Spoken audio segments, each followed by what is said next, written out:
Italian Prime Minister Mario Monti recently warned of a psychological breakup in Europe and stated that EU officials must come up with a resolution for the euro before permanent damage is done. Joining me to discuss this further is Merina Willemse, economist at Efficient Group in South Africa. Hello, Merina. Italian PM Mario Monti recently stated that a euro breakup could happen if borrowing costs aren't reduced quickly. What do you make of this comment? Do you think it is possible? Well, I think a breakup of the euro would have been possible even before this comment, or before borrowing costs reached such high levels.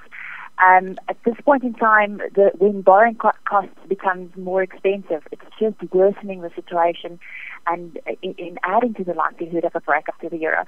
We do know, however, that European leaders have stated many times that they will do whatever it takes to prevent this from happening. So despite the cost situations becoming ever increasingly unaffordable for most European countries in the situation, we know that there will probably be some kind of solution brought forward by European leaders to help sustain the situation, that it does not explode completely into a situation where the euro breaks up. Well, I think that it's essential for European leaders to make the right announcements to sort of contain confidence and help that the situation doesn't worsen and bond yields don't spike even further. And it's essential that they make the right voices, they make the right sounds now to investors, and so that they don't get scared off even further. And I think that's the only point, is that there is still some confidence, words of wisdom and words of confidence being spoken in the media about these economies in these very troubling times. Do you think, Merina, EU officials can reduce borrowing costs, or do you think it's not as simple as that, especially considering EU unemployment currently stands at 11.2%? Well, the only way to ensure that bond yields don't spike even further is if they provide some further, if the monetary authorities in Europe provide some further source of interference, either through bond buying schemes or similar tactics. This is really the only way that the true value of very essential macroeconomic statistics from these countries don't shine through, and that investors actually feel that they will get their money back if they invest in these kind of investment projects or bonds or assets.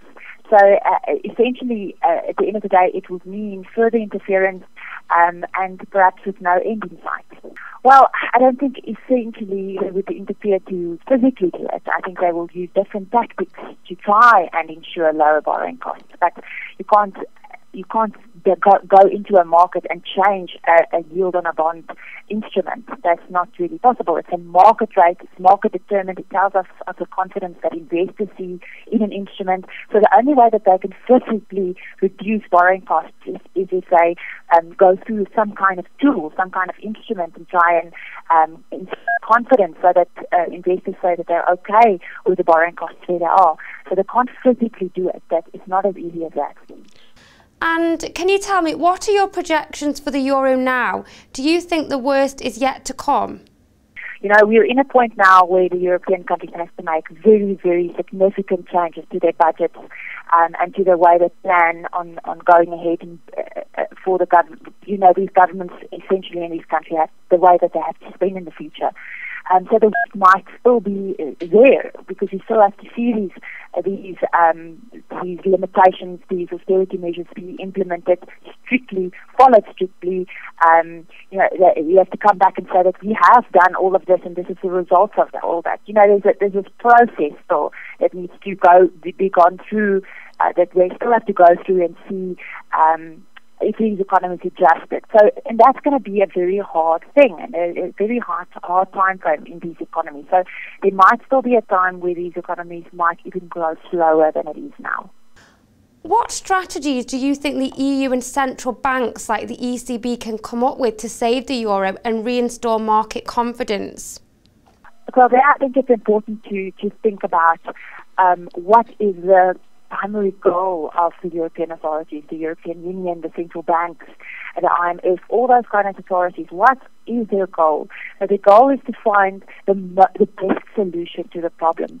If that solution means not to save the euro, to let the euro completely disband, perhaps that is the solution. And something like market confidence is a byproduct of whatever is going on in the economy. It's not necessarily these authorities' main goal to ensure confidence. Their main goal is to find the best solution. And if the solution actually means that some of the countries in these highly indebted situations have to leave the Eurozone, then that is the best solution. And that is the route that they will take. And only if this solution is the right solution and it offers us a way forward where economic growth returns to the markets, only then will market confidence come back to these economies. As we know, growth is a serious problem, not just in the euro, but for many countries worldwide. What do you think Italy and other euro nations can do to balance growth with austerity, which is at the very heart of bailout conditions laid out by the EU? Well, these countries will have to find better or more efficient ways of doing business and producing goods. There will possibly be this situation where they'll have to do painful job cuts. Perhaps some of their unprofitable businesses will have to be closed down to create space for more innovative, more efficient new businesses to enter the market that could contribute more to GDP. And therefore, the benefits of this might only be seen in a few years' time. But the dilemma of this situation is that it is a reformation period for these countries. And they basically have just simply consumed too much of their future endowments during a time that they should have saved for later, and they now have to make this natural rebalancing process, which takes time and it's painful and it's a drawn-out process. But the only way that they could reach a point in the future where they could recover from this is if they do employ these very painful austerity measures now. And I think perhaps they'll have to compromise and say, let's grow less now, but so that we can grow more in the future. Thanks for joining me, Merina. Well, that's all we've got time for right now, but stay tuned to Dukascopy TV for more interviews and updates. For now, though, goodbye.